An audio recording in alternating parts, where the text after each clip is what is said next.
Now, constituent particles of crystalline solids are either ions, they are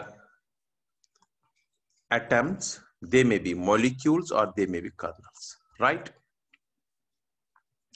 अब इन particles को हम actual में when we have to depict these particles, we have to show these particles, we show them as spheres. Sphere हम show करते हैं इनको, they are regarded as spheres, चाहे ion हो, atom हो, molecule हो या kernel हो, because हमें क्या करना है, हमें अब structure बताना है आगे crystalline solids का, और उनको हम represent करते हैं spheres से, right? अब पूरे ध्यान से देखेंगे आप। अब अगर हम इन spheres का structure देने की कोशिश करेंगे in terms of the spheres, मान लीजिए एक crystalline solid है, ये एक sphere है, because हमें पता है solids में actual में जो particles है they are touching each other, ये touch कर रहे हैं like this, they are touching each other, तो ये एक layer है, मान लीजिए is a layer of particles, these particles may be atoms, ions, molecules or kernels, ये हमें पता है। अब ये तो एक layer है, we have to show 3-dimensional structure, तो अब इसके ऊपर एक और लेयर होगी, सपोज लेट अस टेक दूसरी लेयर ऐसे होगी, ये दूसरी लेयर है इसके ऊपर पार्टिकल्स की, इसके ऊपर एक और लेयर होगी, मान लीजिए मैं एक और कलर भी यूज कर रहा हूं, suppose I am showing it like this. देखो मैंने चूंकि डिफरेंट कलर्स यूज किए तो थोड़ा बहुत लग रहा है कि एक लेयर, फिर दूसरी लेयर, फिर तीसरी लेयर, इवन फिर फोर्थ लेयर होगी, फिर फोर्थ लेयर। देखो बेटा ये कितना डिफिकल्ट है अंडरस्टैंड करना, तो ऐसा स्ट्रक्चर दिखाना डिफरेंट क्रिस्टलाइन सॉलिड्स का। There are 14 types of solids, वो हम अभी बताएंगे जो हमें करने आगे, तो इनका अलग अलग स्ट्रक्चर देना इट्स नॉट सो इजी, तो बड़ा डिफिकल्ट है। सो बाय मींस ऑफ, होते तो स्फीयर्स है, they are regarded as spheres, but by means of the spheres it's very difficult to explain structure of crystalline solids. तो हम क्या करेंगे, हम इसको एज स्फीयर नहीं, हम इसको क्या करेंगे काम, इनको हम इस स्फीयर के बदले, जो ये स्फीयर है, मान लीजिए ये स्फीयर है, यहां पर let us suppose this sphere, इस स्फीयर के बदले हम एक डॉट मान के चले, स्फीयर को रिप्रेजेंट करें एक डॉट से लाइक दिस, फिर तो दूर दूर रहेंगे ना, each dot represents a sphere, sphere represents a constituent particle, और वो constituent particle ion होता है, atom होता है, molecule होता है या kernel होता है। सपोज ये sphere है, एक्चुअल में ये हमें ऐसे बनाना था because these are two spheres, these are touching each other, लेकिन अब हमने ये दिखाने की जरूरत नहीं है, हम इनको पॉइंट से दिखाएंगे, डॉट से दिखाएंगे। तो जब भी अब आगे हम किसी भी क्रिस्टल का स्ट्रक्चर दिखाएंगे, हम डॉट से दिखाएंगे, और ये डॉट्स दूर दूर होंगे, एक्चुअल में ये टच कर रहे हैं बिकॉज ये डॉट ये एक स्फीयर है, इस डॉट को ये स्फीयर है, और ये डॉट ये स्फीयर है, ध्यान से देख लीजिएगा, और ये डॉट ये स्फीयर है। So these spheres are touching each other, but by means of spheres, it's very difficult, rather impossible to study structure of crystalline solids. तो हम क्या करेंगे, हम डॉट रिप्रेजेंटेशन करते हैं, तो फिर हम 3-dimensional स्ट्रक्चर दिखा सकते हैं by means of dots और by means of points. And remember my dear students, आज का क्वेश्चन हमारा यही है, what is crystal lattice? Crystal lattice क्या है, उसको स्पेस लैटिस भी बोलते हैं, बिल्कुल जो मैं अभी बता रहा था यही चीज। ये 3-dimensional representation of A crystalline solid है, इन विच कांस्टिट्यूएंट पार्टिकल्स को कैसे हम शो करेंगे, बाय मींस ऑफ डॉट्स और bye means of points, right. हम स्फीयर नहीं बनाएंगे, हम डॉट्स पॉइंट, फिर 3D स्ट्रक्चर बनेगा। देखो मैं कोशिश करता हूं यहां पर 3D स्ट्रक्चर बनाने की, थोड़ा सा दिखाता हूं। ये लाइंस जो है दे आर इमेजिनरी लाइंस, इन लाइंस की कोई इंपॉर्टेंस नहीं है, ये इन लाइन से हमें पता चलेगा कि क्या ये स्ट्रक्चर 3-dimensional है, राइट। कोशिश कर, हम 3D स्ट्रक्चर बनाऊंगा मैं, पॉइंट्स दिखाने हैं मुझे, सिंपल पॉइंट्स, मगर मैं कोशिश कर रहा हूं कि मैं 3D स्ट्रक्चर बनाऊं यहां पर। आपको समझ आ जाएगा कि 3 dimensional structure of A crystal lattice.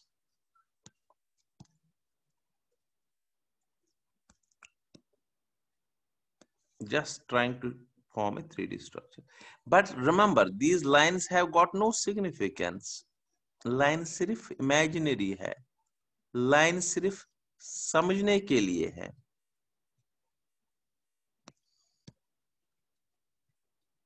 Lines are only for understanding point of view. ध्यान से देख लीजिए आप। मुझे एक्चुअल क्या दिखाना है? कांस्टेंट पार्टिकल जो पॉइंट से है, मैं ये पॉइंट्स दिखा रहा हूं क्योंकि क्रिस्टल है, एग्जैक्ट अरेंजमेंट ऑफ पार्टिकल्स है, रेगुलर अरेंजमेंट ऑफ पार्टिकल्स है। मैं शो कर रहा हूं इन पार्टिकल्स को। मैंने फिर इनको इमेजिनरी लाइन से इसलिए ज्वाइन किया कि हमें लगे कि 3D स्ट्रक्चर है। सो जब भी आपको अब किसी क्रिस्टल को स्टडी करना है, चाहे ये आयन का होगा बना, एटम्स का बना होगा, मॉलिक्यूल्स का या कर्नल्स का, हमने इसको डॉट रिप्रेजेंटेशन से दिखाना है। Every dot, every point represents a constituent particle. Every dot represents an atom, an ion, a molecule, or even a kernel, right? So, इस 3 dimensional, ये 3D structure है, ये 3D structure है। इस 3 dimensional representation of crystalline solid, जिसको हमने किससे denote किया? पॉइंट से, डॉट से, डॉट्स और पॉइंट से, इसी को बेटा बोलते हैं क्रिस्टल लैटिस। अब समझ आया होगा क्रिस्टल लैटिस क्या है। So what is a crystal lattice?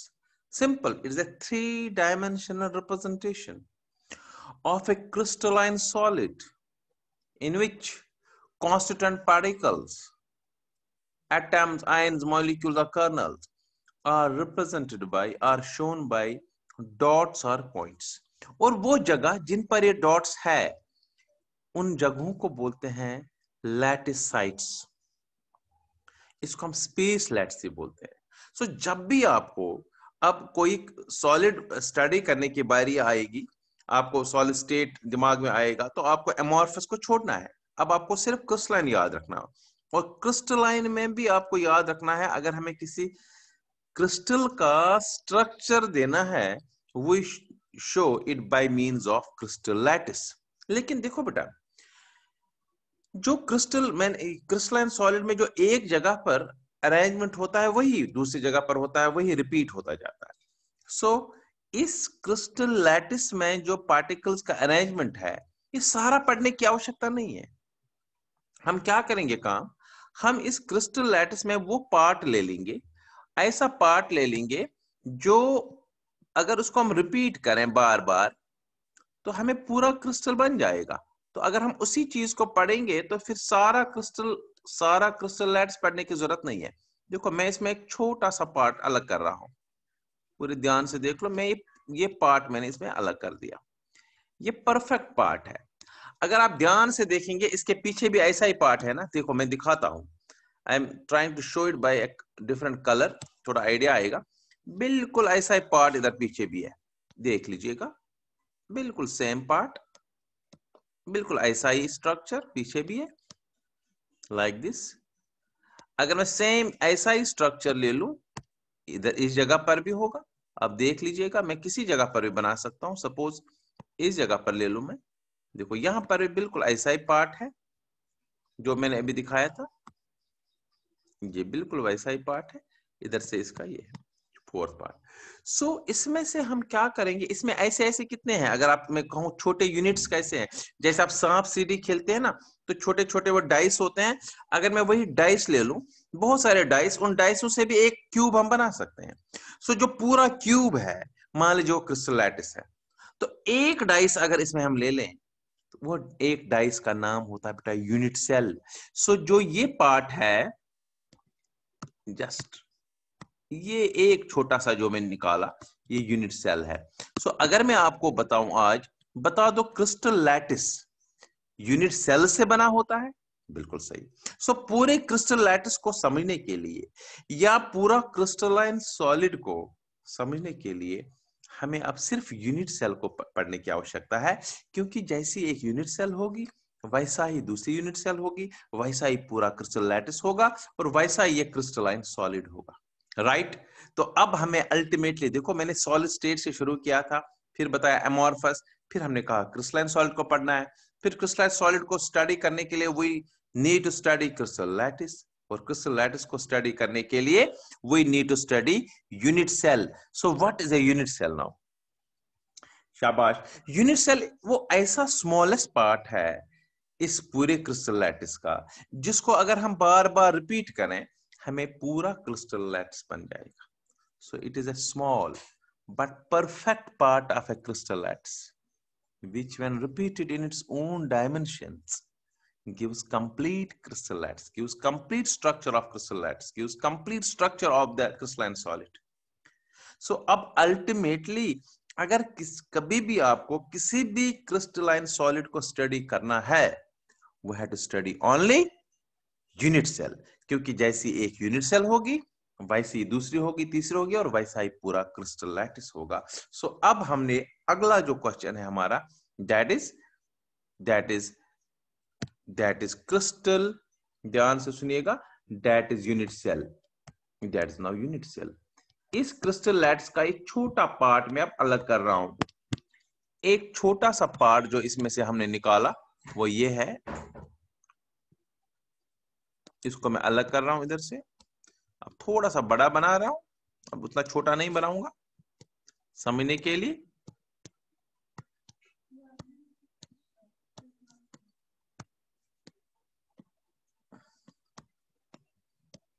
Right, ये मैंने उसमें से छोटा पार्ट बाहर निकाला, and this is known as unit cell. अब हमने बताना है यूनिट सेल के फीचर्स, यूनिट सेल है क्या। सबसे पहले मुझे बताइए इस यूनिट सेल में, देखो बेटा कितने कॉर्नर्स है इसमें। यूनिट सेल मान लीजिए जिस कमरे में आप बैठे हैं ये एक यूनिट सेल है, तो 8 कॉर्नर है, 8 कॉर्नर्स है, 8 कोने हैं इसमें, राइट, पहला पॉइंट। दूसरा पॉइंट, इसमें फेस कितने हैं। देखो फेस अपने कमरे को देख लो, right side, left side, front और बैक, ऊपर और नीचे। So it has 6 faces, 8 corners, 6 faces. अब एजेस देख लीजिए बेटा, एज होते हैं, एज जो होते हैं, एज होते हैं ये lines, this is one edge, ये दूसरी एज, ये तीसरी एज, ये 4th as, 5th as, 6th as, गिन लीजिए सारे edges, they are 12 edges, right, 12 edges हैं।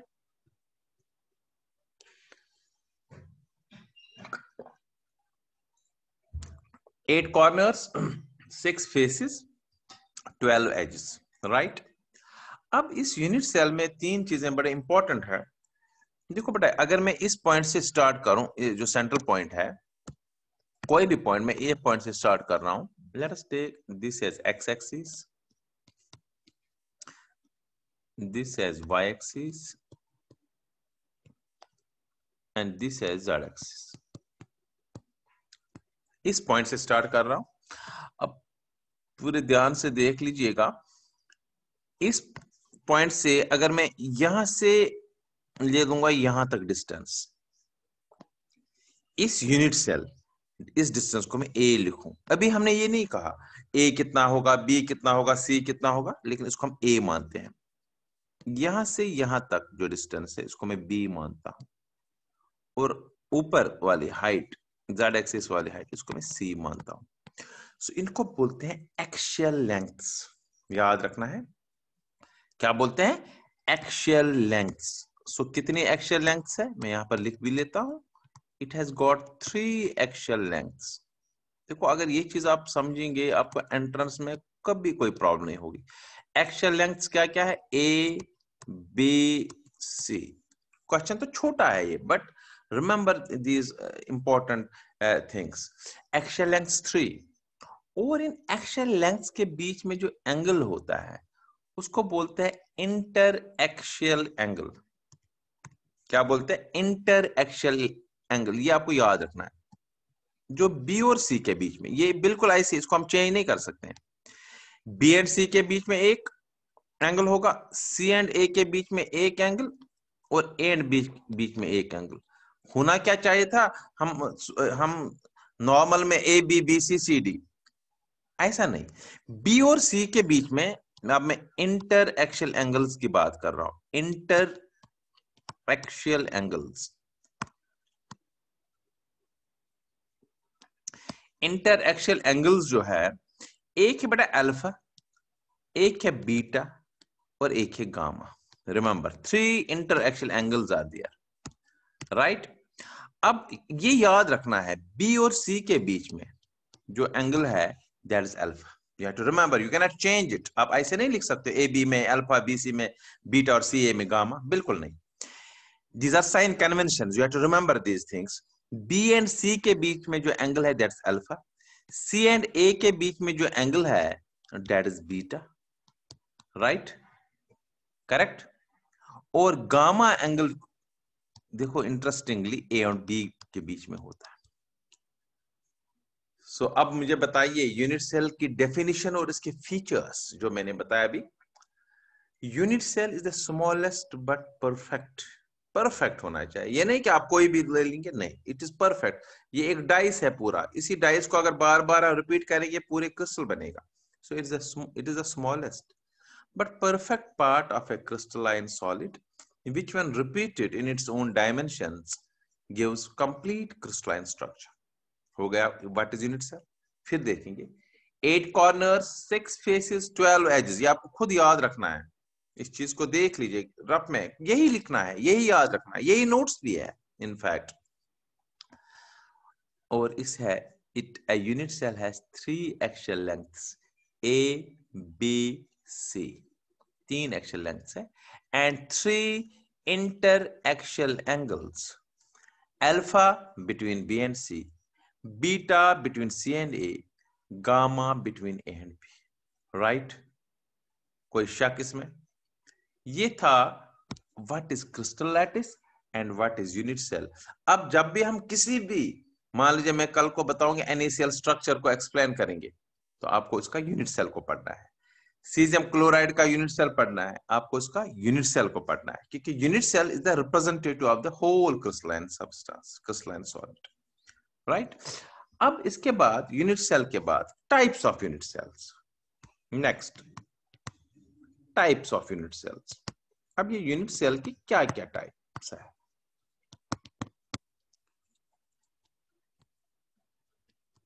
टाइप्स ऑफ यूनिट सेल्स में देखो बेटा, unit cells are basically of 2 types.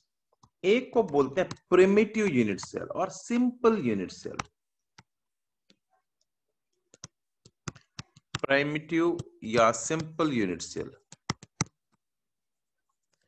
Primitive और सिंपल यूनिट सेल, ये पहला टाइप इसका है।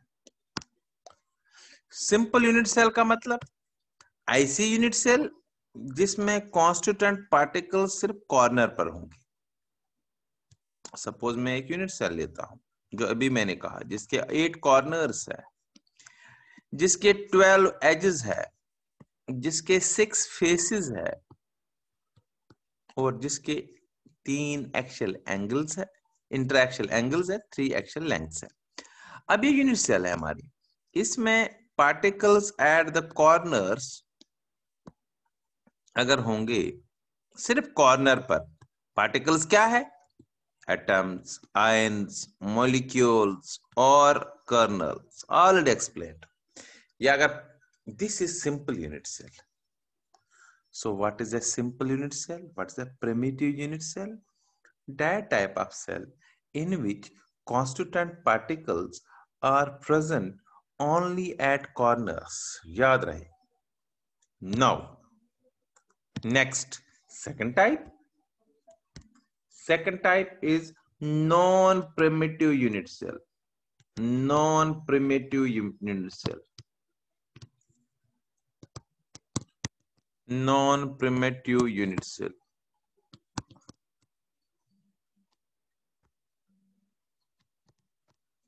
Correct. Now, what is a non-primitive unit cell? जिसमें पार्टिकल्स, देखो बेटा, कोई ऐसी यूनिट सेल नहीं होगी जिसमें पार्टिकल सिर्फ कॉर्नर पर होंगे, ऐसा नहीं हो सकता। मतलब कॉर्नर पर तो होंगे ही होंगे, सिंपल तो होगी ही होगी, इन एडिशन टू इट और जगहों पर भी होंगे। अगर और जगहों पर है तो non primitive unit cell, right. अब non primitive unit cell 3 types की होती है, पूरे ध्यान से देखेंगे।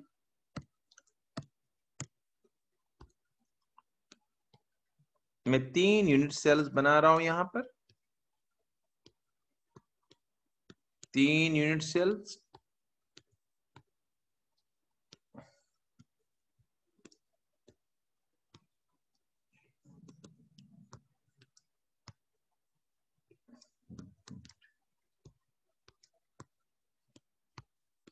ये एक यूनिट सेल, जी सर इमेजिनरी लाइन, इन लाइन से कोई मतलब नहीं होता है।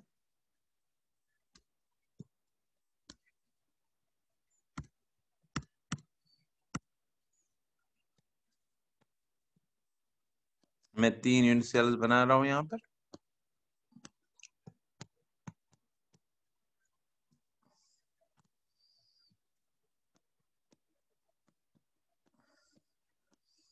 दो और 3, क्योंकि नॉन प्रिमिटिव यूनिट सेल जो है 3 टाइप्स की होती है।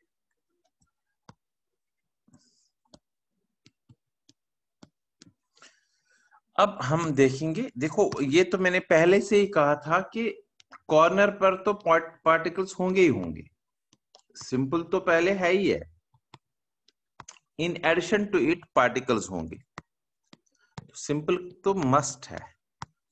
मैं सब में सिंपल 8 पार्टिकल्स बन, अभी तक तो ये कौन सी सेल्स है, सिंपल यूनिट सेल्स, लेकिन मुझे दिखानी है नॉन प्रिमिटिव यूनिट सेल्स का कंसेप्ट। अब देखो बेटा, अगर पार्टिकल बॉडी के सेंटर में भी होगा, और कॉर्नर पर तो है ही है, बॉडी के सेंटर में अगर होगा, ऐसी यूनिट सेल को बोलते हैं, इस यूनिट सेल को बोलते हैं बॉडी सेंटर्ड यूनिट सेल। याद रहे, this is body centred unit cell, TEREDS, body centred unit cell. So अगर मैं कहूं नॉन प्रिमिटिव यूनिट सेल क्या है, in non primitive unit cells constituent particles are present at corners and also at other positions. It is of 3 types: body centered unit cell. In these non-primitive unit cells, constituent particles are present at corners and in the body center, right? Next, एक तो corner पर है ही है, और face के centres पर, पहले ही कह चुका हूं मुझे 6 फेसेस होते हैं।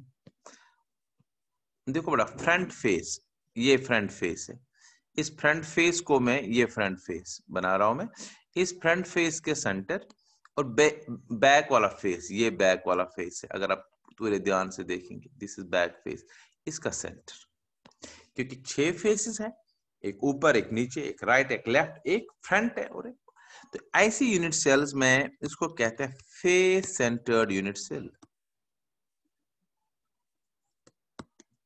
Face centred unit cell, right. Face centred unit cell क्या है? Face centred unit cell, constituent particles are present at corners, एक तो कॉर्नर तो है ही है, कॉर्नर तो है ही है, and at face centres of each unit cell, right, corners and face centres. And third is end centred unit cell, end centred unit cell, end centred unit cell क्या है?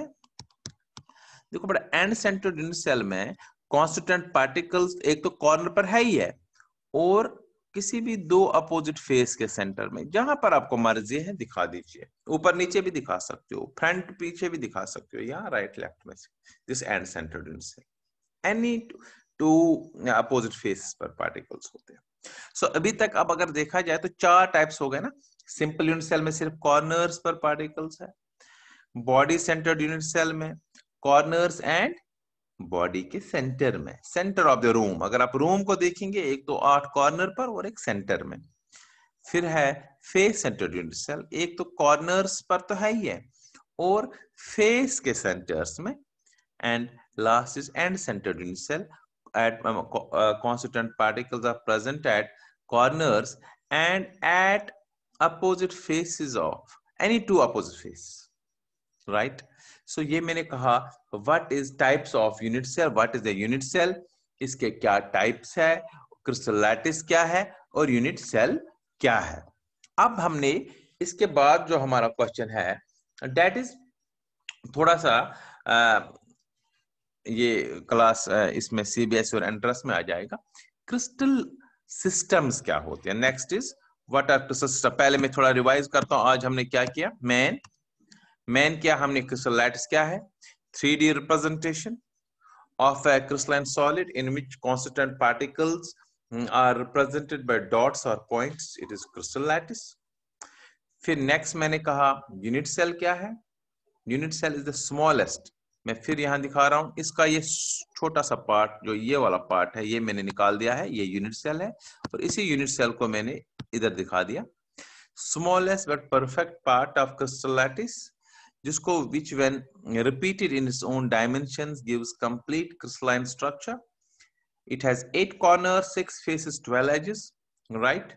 और इसमें मैंने कहा था इसमें axial lengths ABC and interaxial angles alpha, beta and gamma, right? फिर इसमें मैंने कहा था एंगल्स जो होते हैं alpha beta gamma, alpha is between B and C, ये वाला बी है और ये सी है, फिर gamma is between C and A, ये ऊपर और ये ए के बीच में, इन दो के बीच में, एंड फिर gamma A and B, this A and यहां से बी के बीच में, दिस इज यहां मैं यहां पर लिखूंगा अभी, इसमें ये अल्फा है, ये बीटा है और ये गामा, राइट? ये था इंटरएक्शियल एंगल्स। फिर इसके बाद हमने किया types of unit cells, primitive unit cell or simple unit cell, constituent particles are present only at corners। फिर हमने कहा non-primitive unit cell, constituent particles are present at corners and in the body center। Face-centered unit cell, constituent particles are present at the corners and at each face center, while as end-centered unit cell, constituent particles at corners and at the face center of any opposite faces। ये हमने अभी तक किया था, right? अब इसके बाद हमने आज देखो बेटा क्रिस्टल सिस्टम क्या होते हैं। क्रिस्टल सिस्टम होते हैं कि अगर हम पार्टिकल्स तो डालेंगे ही डालेंगे, या तो डाल सकते हैं कॉर्नर पर, या तो डाल सकते हैं बॉडी के सेंटर में भी, फेस सेंटर में या एंड सेंटर में, और जो एंगल्स और जो एक्चुअल लेंथ्स है और एक्चुअल एंगल्स उनको भी हम चेंज कर सकते हैं। मान लीजिए कि मेरे पास 2 यूनिट सेल्स हैं, 2 टाइप्स ऑफ मकान बना, क्योंकि यूनिट सेल से एक टाइप ऑफ क्रिस्टल बन सकता है, एक टाइप ऑफ मकान जैसा बन सकता है, एक टाइप ऑफ क्रिस्टल स्ट्रक्चर बन सकता है। लेट अस सपोज मैंने कांस्टेंट पार्टिकल्स डाले कॉर्नर पर, 2 है, लेकिन एक में ABC इक्वल है, एक में ABC इक्वल नहीं है, तो अलग अलग हो गए ना सिस्टम्स। ऐसे हमारे पास 7 क्रिस्टल सिस्टम्स है। क्रिस्टल सिस्टम 5 मिनट के ब्रेक के बाद हम फिर मिलेंगे, इसके बाद जब ये खत्म हो जाएगा क्लास 2 मिनट बाद, तो crystal systems are 7 crystal systems आती है। अब हमने पढ़ना है, पहले आपको यह पता चलना चाहिए कितने क्रिस्टल सिस्टम्स है, 7 क्रिस्टल सिस्टम्स है, राइट? ये 7 क्रिस्टल सिस्टम्स हम कल करेंगे वैसे, लेकिन मैंने आइडिया दे दिया ये किसके बेस पर है, on the base of position of ये on the base axial lengths and interaxial angles. Axial lengths and interaxial angles अगर हम चेंज करेंगे हमें अलग अलग यूनिट सेल्स बनेंगे, और उन अलग अलग यूनिट सेल के बेस पर अलग अलग क्रिस्टलाइन सिस्टम्स बनेंगे। तो how many crystal systems are there? 7। Although हमने 7 में से एक ही स्टडी करना है, सिलेबस में है, that is cubic crystal system. ऐसा क्रिस्टल सिस्टम जिसमें ABC इक्वल होगा, A equal to B equal C, alpha equal to beta equal to gamma is equal 90 degree. ये हमने करना है, लेकिन हम कल करेंगे। क्यूबिक क्रिस्टल सिस्टम उसको बोलेंगे। अभी हमारे पास 7 है, क्यूबिक है, टेट्रागोनल है, ऑक्टाहेड्रल है, मोनोक्लिनिक है, ट्राइक्लिनिक है, हेक्सागोनल है और रोम्बोहेड्रल है. They are 7 crystal systems. They are based on the difference in axial lengths and axial angles. But we have to study only one. That is A equal to B is equal to C, alpha is equal to gamma is equal. A, B, C equal होगा तो cube में होता है और सारे angles जो होते हैं अल्फा बीटा गामा 90, इसको कहते हैं हम cubic crystal system. We'll be meeting again after a short break of 5 minutes. ठीक है, thank you so much, God bless you. ये खुद ही खत्म हो जाएगा.